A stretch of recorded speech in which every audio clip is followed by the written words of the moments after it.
Ida Sinclair didn't know where her ambition would take her, only that she possessed a liberal measure of it.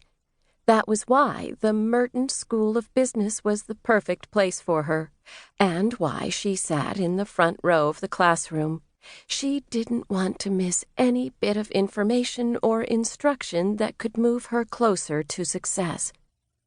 Gazing from the calculations on the blackboard to the guest lecturer's dark eyes, offset by traces of silver at his hairline, Ida waited for Mr. Bradley Dittmer to finish his point about customer relations and then raised her hand. "Miss Sinclair, you have another question?" Ida moistened her lips. "Yes, I'd like to know how one goes about securing financing to launch a business." A roar of deep laughter startled her, and she turned to glare at the source, a gangly, beak-nosed young man in the row beside hers. "I wouldn't worry too much about financing, Missy," he said. "Learn how to make a good pot of coffee and keep a file cabinet organized, and maybe I'll hire you to work in my company." More laughter swept across the room until the professor made his way to the mouthy student's desk. Mr. Dittmer's footsteps stilled all other noise. "Mr. Burkett, you are a child to indulge in such hubris. Kindly keep it to yourself." Ida felt the same burn she'd become accustomed to since her first day in class.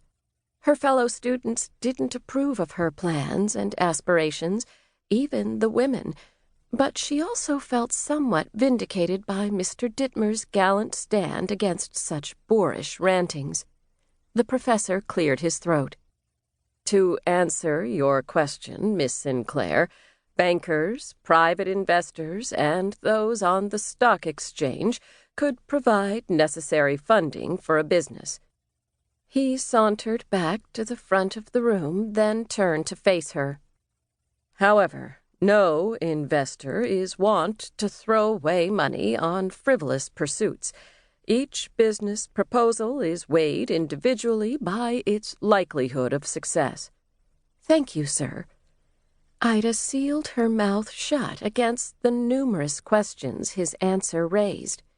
She was still recording her thoughts and ideas in her notebook when Mr. Dittmer dismissed the class, making her the last to head for the door. "Miss Sinclair?" Mr. Dittmer's clear tone resonated off the empty desks in the room.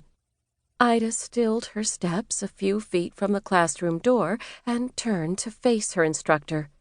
A pleasant view, to be sure. The man was no Teddy Roosevelt, but he exuded the same commanding presence and compelling confidence.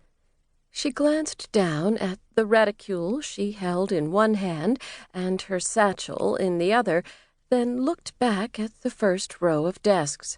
She saw no evidence to indicate she'd left anything behind, so what did Mr. Dittmer want?